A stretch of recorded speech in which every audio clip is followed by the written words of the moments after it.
Hello, I'm Mitch Woodward with North Carolina Cooperative Extension, part of NC State University. And today we're going to show you a stormwater management system that likely will serve as a really good model for the future of construction in Wake County.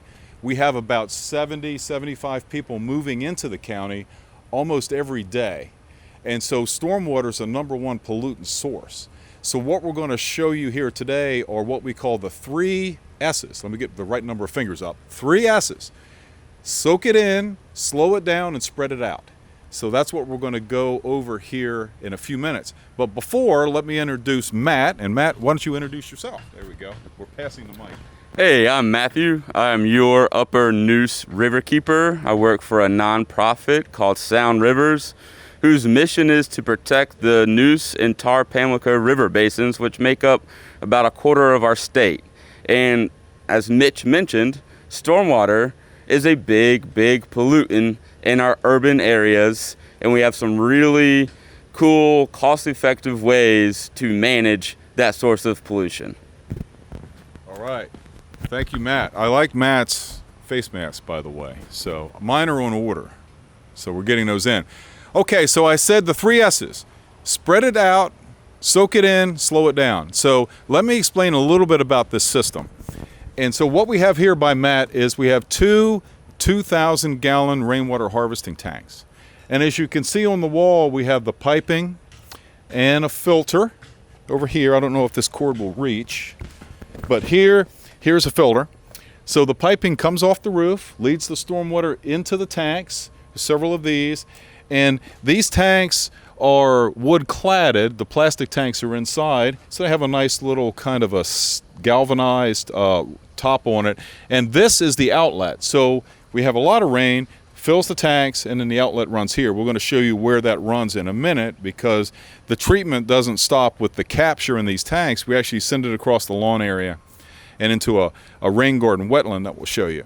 So this is the capture part of the system. We're capturing and utilizing this captured rainwater to irrigate this landscape around it's the Varsity Drive EMS station. So this is where they park the ambulances. It's near NC State campus on Varsity Drive near McKimmon Center. And they wash the ambulances here, and they like to keep the landscape nice by irrigating it. So we have a really good system here that we can use to wash the ambulances and the fire trucks with. That was the idea. And the runoff from where they wash those vehicles comes over into our rain garden that we'll show you in a minute. So we use that captured rainwater to do that, and also to irrigate this area. They have saved, over the 10+ years that this system has been in, they have saved hundreds of thousands of gallons of water. So that has reduced stormwater markedly off the site. And this is a demonstration site. If anybody wants to come by and take a look at this system, you can come by and see this. We've had contractors out here, we've had home builders, we've had students come out and look at these systems. We've even had measuring devices in here to measure how much water we capture. So for every gallon or I should say for every square foot of rooftop area, we capture about a gallon of water in these tanks on a 1.5-inch rain. And then we utilize it here in the landscape. Let me hand this over to Matt. What do you think of this system, Matt? Yeah, this is pretty awesome, and it really gets to our first S. Slow it down. So if we're able, as any of y'all have stood outside, or go outside in your driveway or in your neighborhood cul-de-sac the next time it rains, and just look at how fast the water moves down the pavement. What this does, and it gets to Mitch's first S, is slow it down. So we don't create erosion, which is another water quality issue. So if we capture it and slow it down, then we can solve 2 problems at once. And if you slow it down, thanks, Matt, and if you slow it down, it'll soak in. And even if you don't have these tanks, you can see it flows across this grassy area, which helps to infiltrate the water. So again, the number I want to share with you is, if it rains 1.5 inches on a square foot, that's 1 gallon of water. So to put it in the context of a larger area, everybody kind of knows what a football field looks like and the size of it. That's actually about 1 acre, which is about 43,000 square feet. If it rains 1 inch on 1 acre, that's 27,000 gallons. People don't realize that. 27,000 gallons is a lot of water, and that runs off into our local rivers. So if we can slow it down, spread it out, soak it in, we can protect the rivers in the state, and that's what Matt is doing with Sound Rivers. So now we want to show you where the water is going after it leaves the tanks. We try to utilize as much water as we possibly can, captured off the roof, to wash the ambulances and the fire trucks in the building. But as you can see, they will fill up, and so we've kind of sculpted this landscape so that it captures the water and what's behind me. So this is a rain garden. Rain gardens and wetlands are kind of cousins. Wetlands, of course, as the name would imply, are wet all the time. There's always standing water in them, so you have to choose your plants for that. Rain gardens will dry out within 2 to 4 days, and so those plants like wet feet for a while, but not for extended periods of time.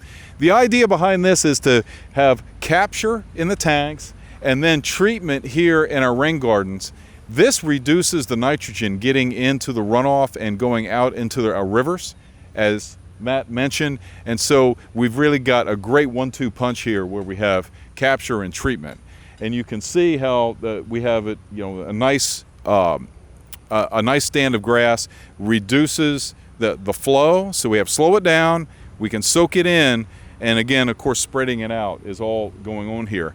Now, Matt, you might want to talk about this rain garden. It's gotten kind of wild. Now, this isn't especially attractive, I guess, but it's working. I mean, that's the main point. It's working. We just need to get somebody in here to maybe clean this up. So I'll have Matt kind of talk about this. So ecologically and for water quality, this is doing its job. It's removing those nutrients, that nitrogen, phosphorus, which is really important for the Neuse River because the Neuse River is a polluted body of water for nutrients. But aesthetically, this isn't real pleasing.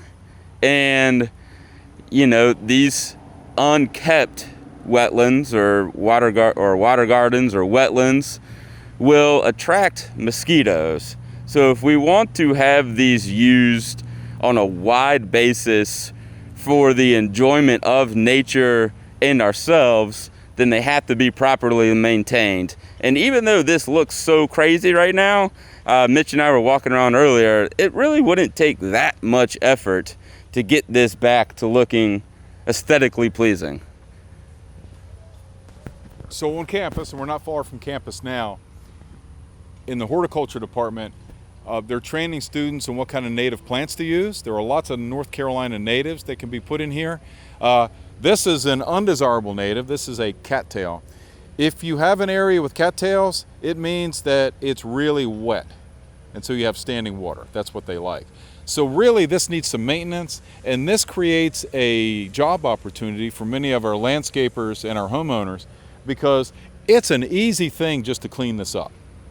So plant identification is important, taking out these non-natives that have kind of come in, taking care of the cattails, and kind of cleaning up around here would make it a lot better. And now you've got a real aesthetically pleasing, low impact yard that's actually treating stormwater and not sending it into the Neuse River.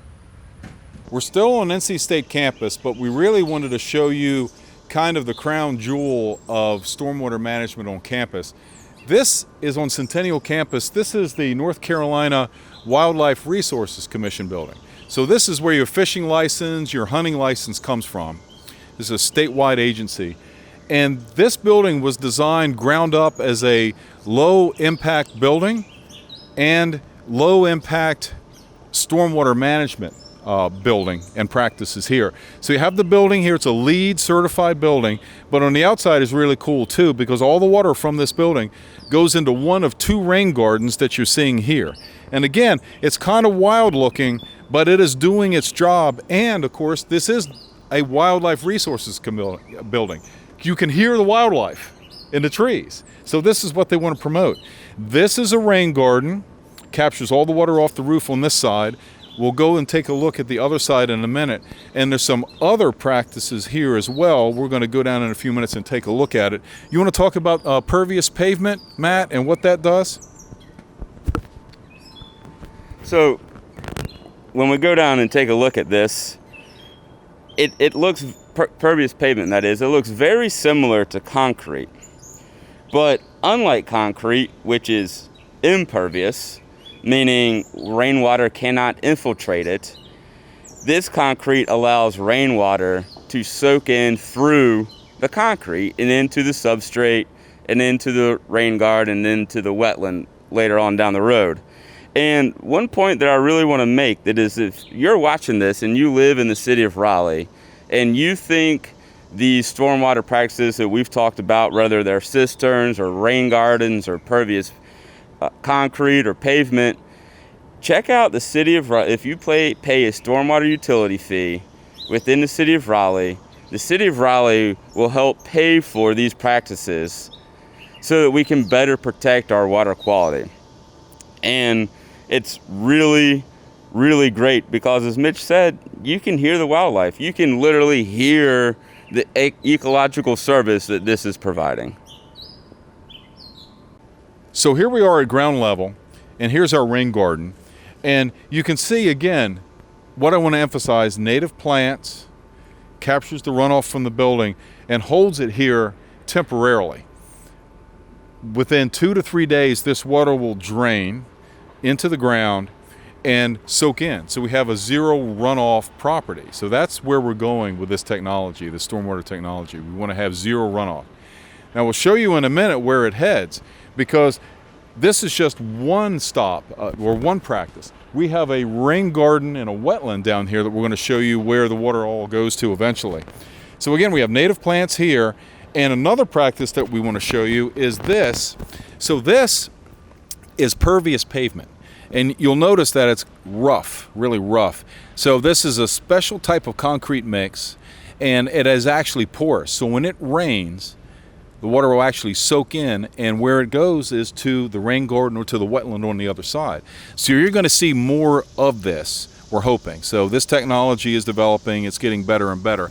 The one thing that you need to do and remember with this is that anytime you have overhanging trees or you're in a watershed that's unstable, leaves can get ground into this just from people walking, pervious parking lots that can fill up some of those spaces between the rocks, and also soil can wash in, and that can clog this up. So it needs to be vacuumed once in a while. There is some maintenance that needs to be done.